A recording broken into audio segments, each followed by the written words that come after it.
Hey everyone, this is Steven, StoicDev0 on Twitter. I am a Solidity Dev at Remark, co-author of the EVM implementation of the protocol, together with 3 merged AIPs. This is part of the first project series, where I teach you how I build Snake Soldiers. Remember, this is a personal project, it just happens to use Remark. In the previous 3 videos, we created the contracts for the gems, one of them soulbound and another one semi-soulbound. In this video, we will see how to use the catalog and take advantage of fixed and slot parts. Let's start by understanding more in depth what these two types of parts are. Fixed parts are references to static content. They are very useful if we want to reuse several pieces to compose an asset. Imagine you have a character whose body, head, legs and arms can be one of a predefined set. You would load each possible part into the catalog and then create an asset pointing to each of the parts. As their name indicates, these parts are fixed. They have no relation to the equipping logic. They are especially useful if you want to define your character on-chain. This example is about images, but it can very well work for other purposes. For instance, a catalog for music NFTs could have every different sound a track can be composed of. Then we have slot parts. These are meant to define the elements that an asset can receive via equip. Going back to our character example, this could be armor and weapons. We can use both slot and fixed parts in the same asset. We can also just use one of them, or we can simply not use them, in which case we would use regular assets, not equivalent ones. In the example of music NFTs, we may not want all sounds on the catalog. Some of them could be NFTs on their own. In that case, we can equip them by defining the slot first. One important thing to keep in mind is that in our implementation of the protocol, we do 3 checks to consider an equip valid. First, the parent address must be in the list of equipable addresses for the slot in the catalog definition. Second, the asset of the parent needs to include the slot part.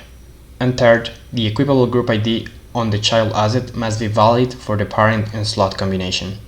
For this project, we have 7 fixed parts: head, chest, body, eyes, mouth, fangs, and tail.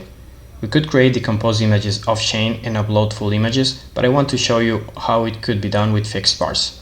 We will also add 3 slot parts, one for each gem. This means gems can be equipped into the snake when using this asset. The contract for the snake catalog is as simple as this. We simply import the catalog implementation from the package and we just define our contract reusing this. We could even just deploy directly the catalog implementation, but I like to have the snake name on it. The next thing we want to do is to define a bunch of constants. We need to define what the part ID is for each slot and for each of the fixed parts. So in this case, we have 20 options for each of the parts and we have 7 different fixed parts. So that's almost 150 IDs, which I will just define here in a simple TypeScript file. This will change, of course, depending on your implementation. The next thing we have to do is to configure the catalog. In this video, I'm assuming the catalog is already deployed, although we will see that only in the next video. When I first recorded the video, I made a mistake here, which was fixed on a later commit. Please beware, so you check both commits to see the changes. We start by importing some constants previously defined and importing the type for the snake catalog. We will receive our deployed instance here, and we also need the address for each of the gems. We call the addPartList function. We could also add one by one, but in this case we know them all. We define one slot for the element gem, one for the skill gem, and one for the faction gem. I'm indicating here that each of the gems can be equipped into the corresponding slot. Element with element, skill for skill, and faction for faction. I'm also setting the Z index, so when we are composing this on the UI, it knows in what order each one should go. The Z index for our fixed parts will also play a role when composing. Item type 1 means the type is slot. Before showing you how to add assets with this existing configuration, I realized that I missed one useful getter on the Snake Soldiers contract, so I will just add it here. Simply, I need a way to get total assets. Let's take a look at the function I've created to add an asset to a snake. It will receive the snake contracts, metadata URI for this asset, snake ID, the catalog address, and some fixed parts.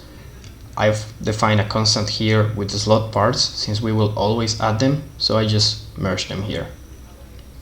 Next, we will add our equipable asset entry. We will use 0 as equipable group ID because we don't intend this asset to be equipped into anything, only to receive slots. The catalog address, the metadata URI, and all the parts that will compose this asset. This includes both slot and fixed parts. I'm getting the transaction here because I need to wait for it to bind in order to get the asset ID.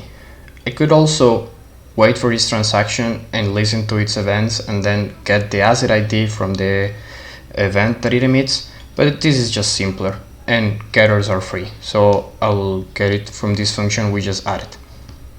Now I will get the active assets for this snake. I expect the token to have a single asset, which is the revealed egg. In case it doesn't have exactly one, I will just skip it and leave it for later. If it has just one, again, this should be the revealed egg with the right element, so I will use this as a replace asset ID. And the asset ID that I will add to the snake is the one I just created, which will have the ID of the total assets at this point. So I simply call add asset to token, which we already know, and that's it. Finally, let's see how it would look like to add the asset to all of the snakes. I want to remind you that we could do this on chain, but it would be a lot of extra logic because we want some restrictions. For instance, earth snakes won't be able to have a part which is meant for water, and similarly to other elements. So we just went for the easier route here, which is to create them randomly off chain and then we will push them. I would probably use a script here which would randomly select the part for each ID, giving better odds to the higher rank snakes, or just load it from a JSON file which already contains the randomized parts. But in this case I will just show you to add 2 fixed samples. So let's say I want to create a full set fire snake. I will simply call the function we just saw with the snake contracts, some metadata URI, the token ID, catalog address, and I will choose the fixed parts here. So for each of them, head, chest, body, eyes, mouth, fangs, and tail, I'm choosing fire. I'm adding a second one with water. Again, this is just a sample of how to build full set ones, but I could have some mix here. For instance, this could have a nice chest, and it could have a skull skeleton body, and so on for each of the combinations. That's it for the video.